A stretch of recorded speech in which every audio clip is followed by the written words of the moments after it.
May 2000, Lafayette, Louisiana. A mother awakens to hear the screams of her 2-year-old son.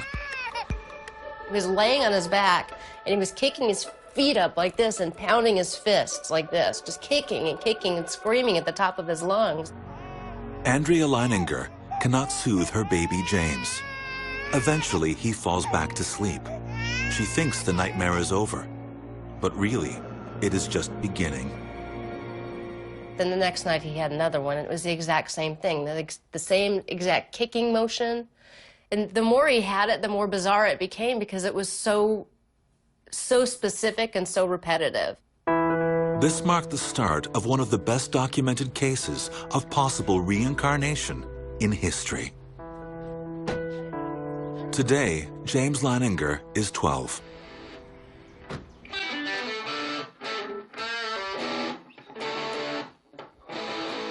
I play sports, baseball, soccer, go to Ascension Episcopal School.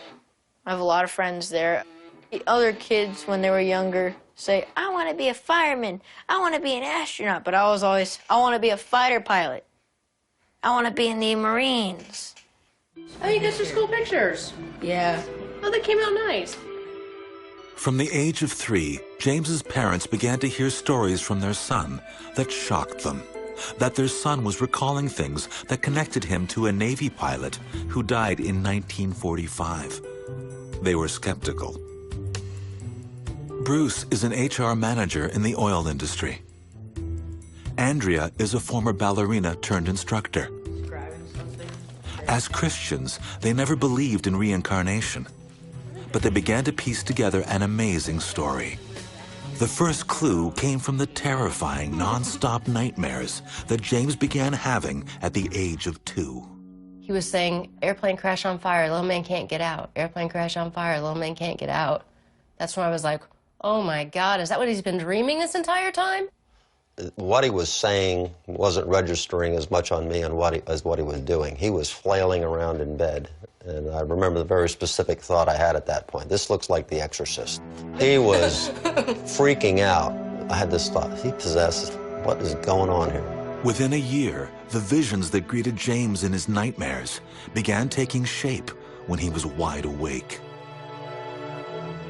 I was reading to James, and then he sat up and he goes, Mama, the little man's going like this. And he laid down, and he goes, and he did the same thing he did in his dream. He was kicking his feet up, and he goes, the little man's going like this. Ooh, ooh, ooh, can't get out, can't get out. And I sat him back up, and I said, who's the little man? And he goes, me. It still makes my hair stand up. And Bruce said, what happened to your plane? And he said, it crashed on fire. And he said, why did your airplane crash? And he said, it got shot. And Bruce said, who shot your plane? And he went, oh, the Japanese. James then gave his parents the next uncanny clue, one that was very specific, the name of a ship from which he says his aircraft took off. So I said, well, did your boat have a name?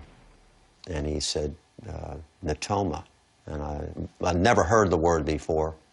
And I went down the hall and got onto the computer and Googled it.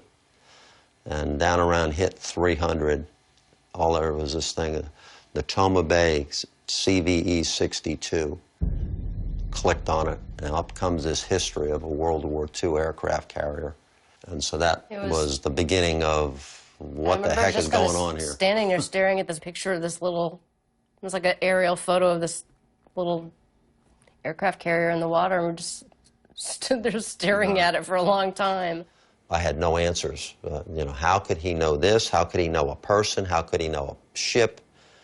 And what did all this mean? So that was where I really just said, I'm going to get to the bottom of this. I don't know how I'm going to do it. I don't know what I'm going to find, but I'm not going to stop looking until I get as many answers as I can get.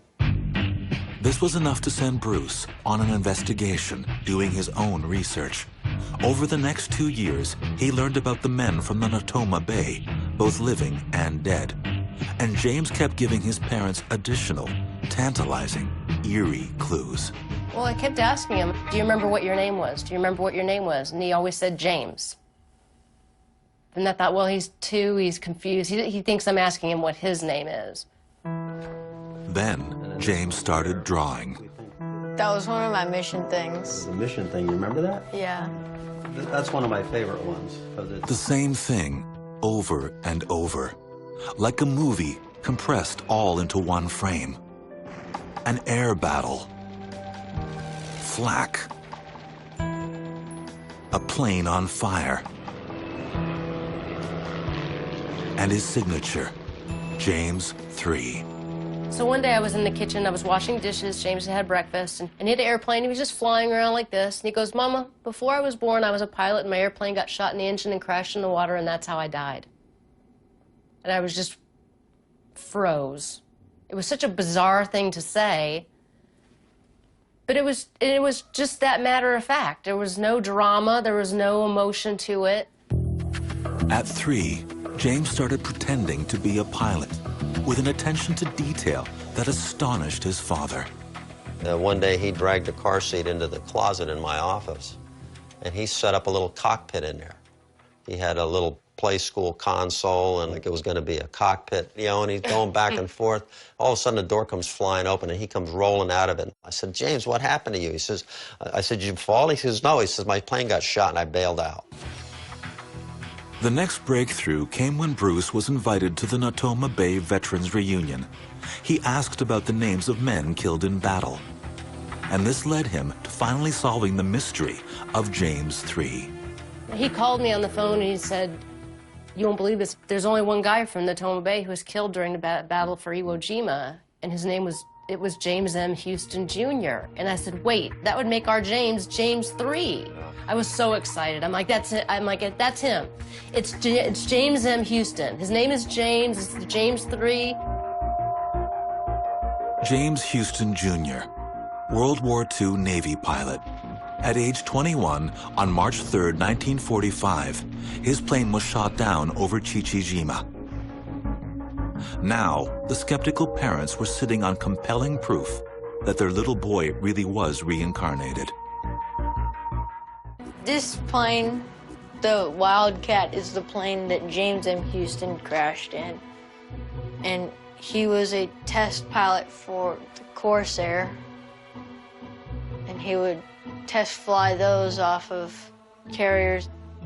The F-18 is the plane I want to fly when I grow up.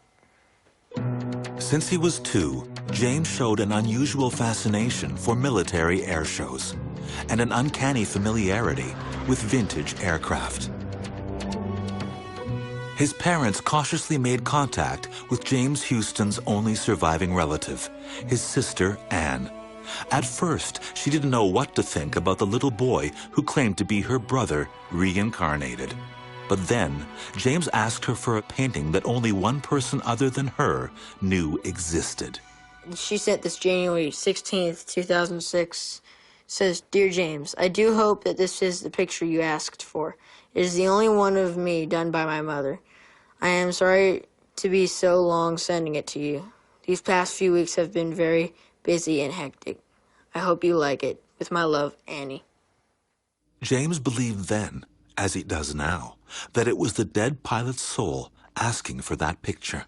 I had asked her for a painting that my past mother had done for her and me. This was in her attic for 50 or so years. My parents and she thought it was crazy that I would know about something like this. Anne, too, became a believer. And there were other, more chilling connections.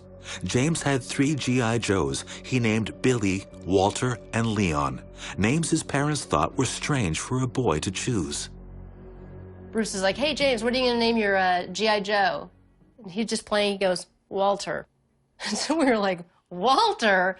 Bruce goes, how come you named your G.I. Joes Billy, Walter, and Leon? And he goes, because that's who met me when I got to heaven.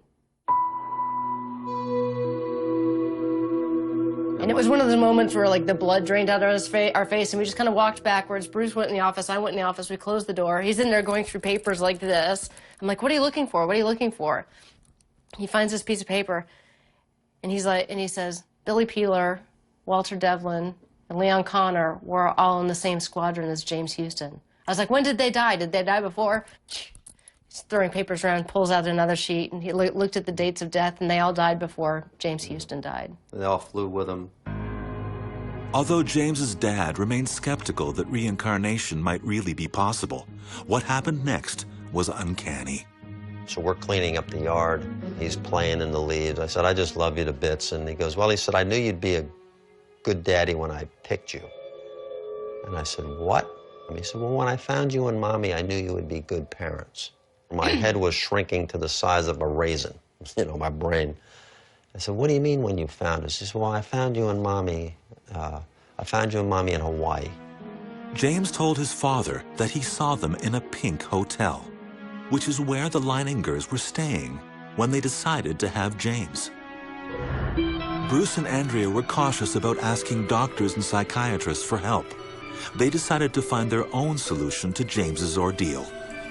And their solution was to go to Japan, to the very expansive ocean where the pilot, James Houston Jr., died. Thou who art the pilot of the souls of men. The boat was right above where the wreckage of the plane was.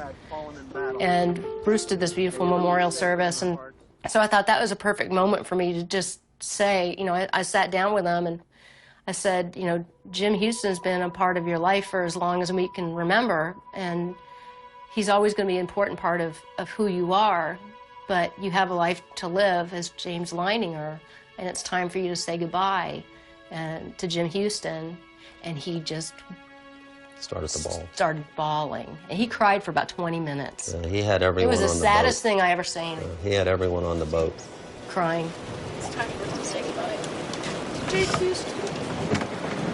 Goodbye, James and Houston. Good job.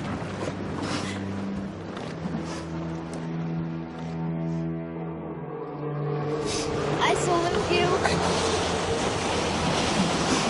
Good boy. You're so brave. You're such a brave soul. Such a brave soul and spirit. It was weird when we got back to shore.